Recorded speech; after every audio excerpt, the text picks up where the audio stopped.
041002.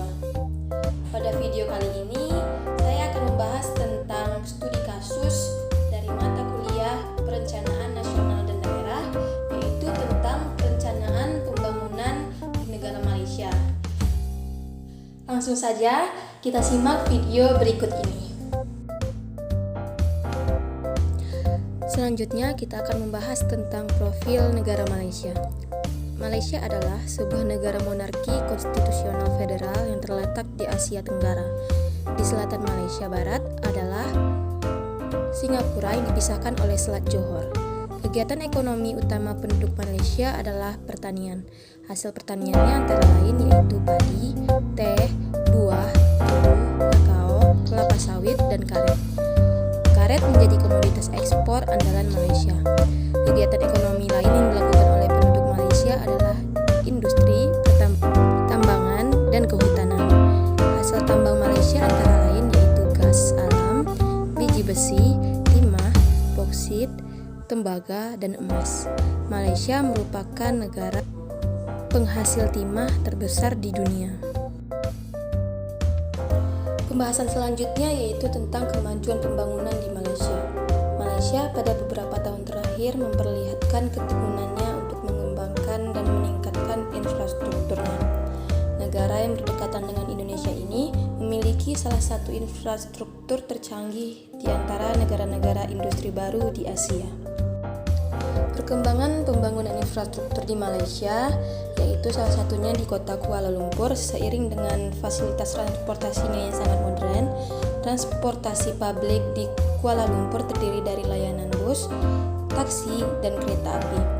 Stasiun kereta api Kuala Lumpur Sentral atau biasa disebut dengan KL Sentral yang berperan sebagai penghubung utama transportasi rel. Selain itu, KL Sentral juga menjadi penghubung bagi jalur kereta antar kota dengan layanan hingga Singapura di selatan dan Hat Yai, Thailand di utara.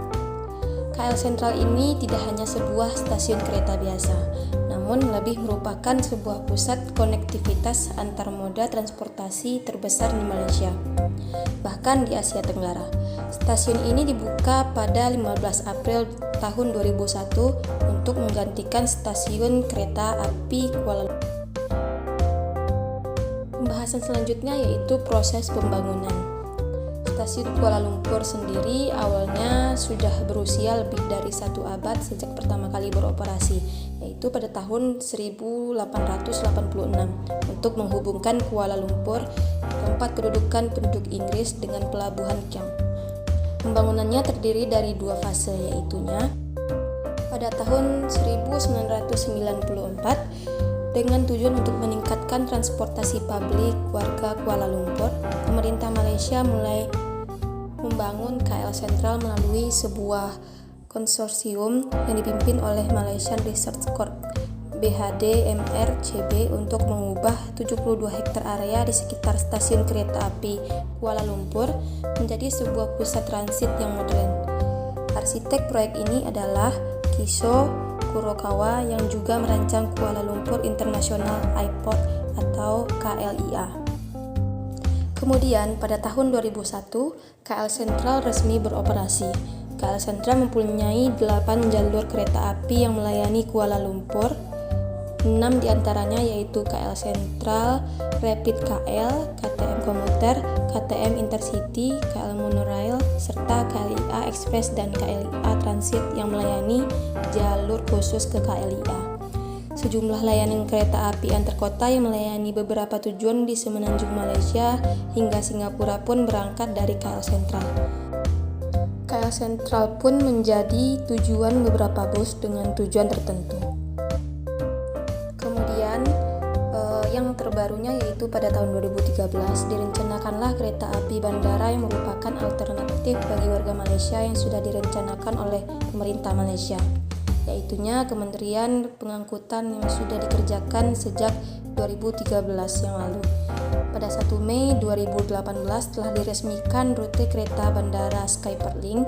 Kereta bandara ini yang menghubungkan antara KL Sentral hingga stasiun Skypark Terminal Bandara Sultan Abdul Aziz Shah, Subang Jaya.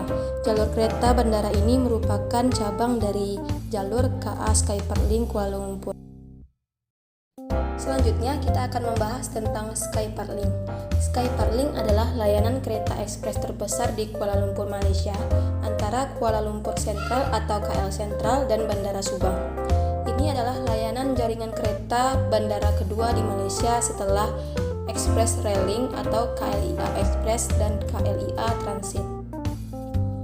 Pengoperasian Skypark-Link. Pengurus Besar Jabatan Perolehan KTMB Mut Haider Yusuf mengatakan dalam tahap awal pengoperasiannya, kereta api bandara Skypark-Link akan beroperasi setiap 1 hingga 3 jam sekali sampai 31 Mei pada tahun 2018. Sedangkan mulai tanggal 1 Juni kereta akan beroperasi setiap 1 jam sekali. Kereta bandara Skypark berhenti di 3 stasiun yaitu KL Sentral, Subang Jaya, dan Terminal Skypark.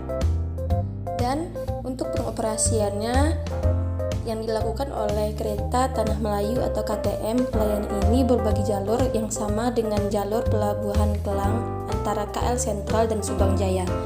Namun mereka menyimpang setelah Subang Jaya dengan satu rangkaian jalur menuju Bandara Subang dan jalur lainnya menuju Pelabuhan Kelang. Kereta jalur Port Kelang biasanya berhenti di semua stasiun antara KL Sentral dan Subang Jaya. Sementara Skypark-Link ini beroperasi non-stop, di antaranya yaitu satu stasiun baru, stasiun Terminal Skypark yang terletak di seberang Bandara Subang, dibangun untuk melayani jalur tersebut. 2 cadangan stasiun direncanakan antara Subang Jaya dan Terminal Skypark, tetapi sampai saat ini belum dibangun.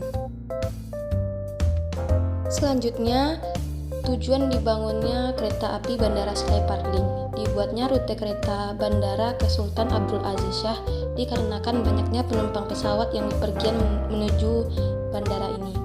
Bandara Sultan Abdul Aziz Shah merupakan tempat keberangkatan dan kedatangan pesawat dari sejumlah maskapai low cost flight seperti Malindo Air and Fairfly.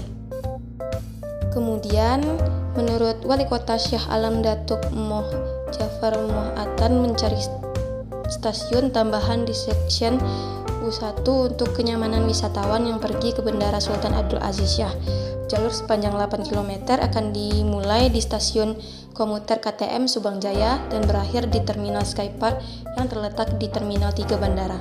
Setelah jalur ini selesai, wisatawan dapat naik kereta di stasiun KL Sentral KTM dan menuju Terminal Skypark dengan sangat mudah.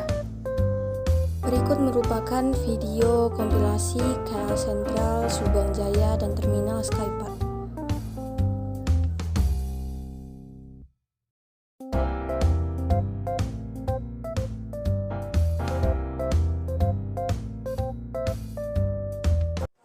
Video tadi merupakan video penutup dari perjumpaan kita kali ini.